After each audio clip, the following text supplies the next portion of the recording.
আসসালামু আলাইকুম প্রিয় ভাই ও বোনেরা, আপনারা সবাই কেমন আছেন? আশা করি আল্লাহর অশেষ রহমতে সবাই ভালোই আছেন। আলহামদুলিল্লাহ, আমিও আল্লাহর অশেষ রহমতে ভালোই আছি।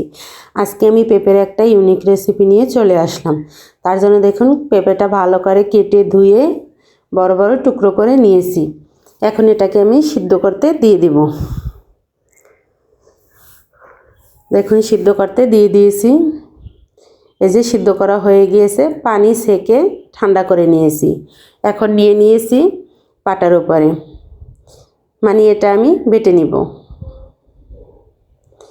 আর এই রেসিপিটা কিন্তু ভাত, রুটি, পরোটা সব কিছুর সঙ্গে খেতে দারুণ মজা হবে। একবার যদি রেসিপিটা খান, মাছ মাংস খাওয়া ভুলে যাবেন। আর ভর্তা ভেবে ভুল করবেন না কেউ। দেখতে থাকুন কিভাবে আমি রেসিপিটা তৈরি করি। দেখুন, আমার বাটা কিন্তু হয়ে গিয়েছে।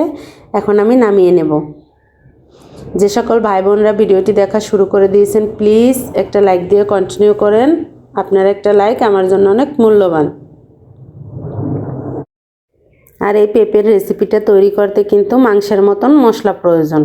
তাই দেখুন, এখানে কিন্তু আমি কিছু আস্ত গরম মশলা দিয়ে দিলাম, যেমন এলাচ, দারচিনি আর একটা তেজপাতা মাঝখান দিয়ে ছিঁড়ে দিয়েছি। তারপর দিয়ে দিলাম কুচানো পেঁয়াজ আর দিয়ে দিব কাঁচামরিচ। দিয়ে এখন খুব ভালো করে ভেজে নিব।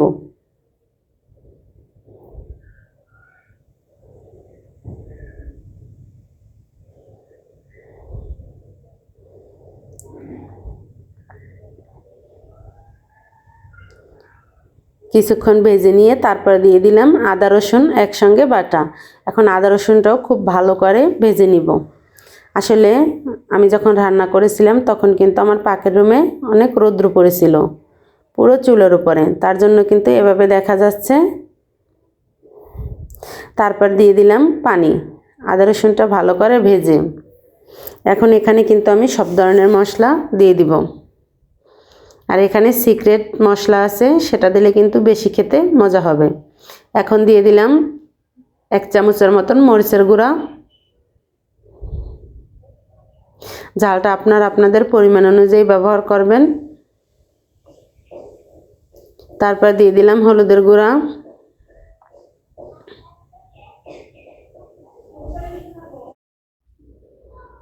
তারপর দিয়ে দিব ধনিয়ার গুঁড়া।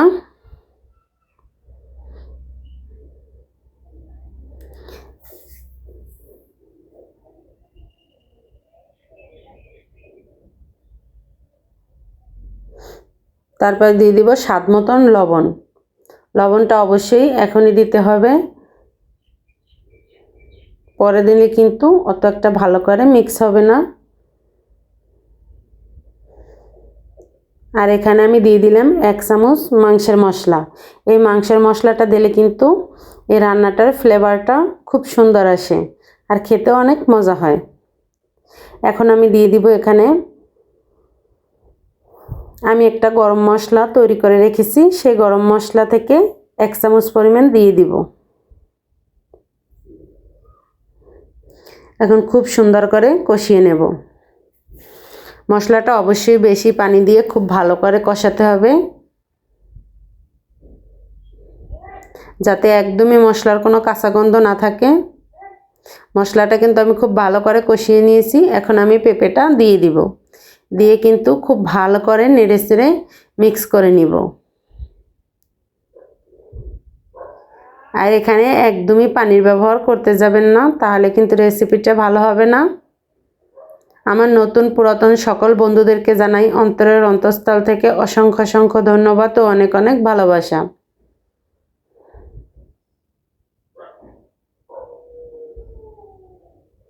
আর আমার ভিডিওটা যদি কোনো নতুন বন্ধুদের কাছে ভালো লাগে, চাইলে আমার চ্যানেলটি সাবস্ক্রাইব করে পাশে থাকা অল বাটনটি বাজিয়ে রেখে দিতে পারেন। আমি কোনো ভিডিও ছাড়ার সঙ্গে সঙ্গে আপনাদের কাছে নোটিফিকেশন চলে যাবে, আপনাদের সময় সুযোগ মতন দেখে নিতে পারবেন।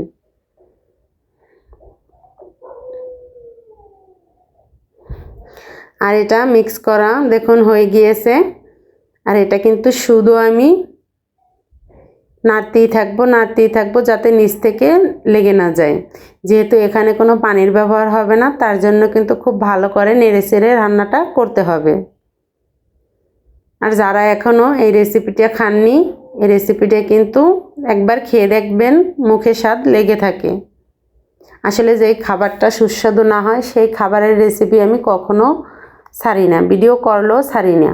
কারণ আমি মনে করি যেটা আমার মুখে ভালো লাগে সেটা হয়তো মানুষের মুখেও ভালো লাগবে। তাই আমি যেটা পছন্দ করি সেইগুলোই আপনাদের সাথে শেয়ার করি। দেখুন আমি কিন্তু বেশ খানিকক্ষণ অফ ক্যামেরায় নেড়ে চেড়ে রান্নাটা করে নিয়েছি। তারপর এখানে আমি দিয়ে দিলাম 1 চামচ চিনি। যেহেতু পেঁপে একটু পানসে টাইপের, তার জন্য কিন্তু 1 চামচ চিনির ব্যবহার করলাম, যাতে এর স্বাদ বেড়ে যায়। আপনারা পছন্দ না করলে স্কিপ করতে পারেন, কিন্তু দিলে খেতে অনেক ভালো লাগবে। যেহেতু আমি এখানে ঝালের পরিমাণটা কিন্তু খুব ভালোই দিয়েছি। আর প্রত্যেকটা ভিডিওই কিন্তু আমি খাওয়ার পরে ভয়েস দেই, তার জন্য কিন্তু বলতে পারি যে এটা খেতে কীরকমের ছিল। তারপরে দিয়ে দিলাম এখানে বিলাতি ধনিয়া পাতা। এই ধনিয়া পাতাটা দিলে এত সুন্দর একটা সেন্ট বের হবে যে এর ঘ্রাণে ঘ্রাণে সারা ঘর ম করবে। অসম্ভব মজার একটা রেসিপি, একবার আপনারা ট্রাই করে দেখবেন, আশা করি ঠকবেন না।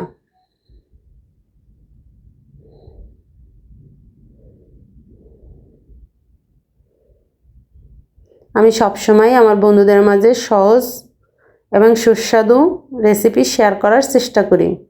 দেখুন মাশাআল্লাহ আমার রান্নাটা কিন্তু হয়ে গিয়েছে, খেতে কিন্তু অসম্ভব মজা ছিল। আবার দেখা হবে নতুন আর একটা ভিডিও নিয়ে। ততক্ষণ সবাই সুস্থ থাকুন, ভালো থাকুন। আল্লাহ হাফেজ।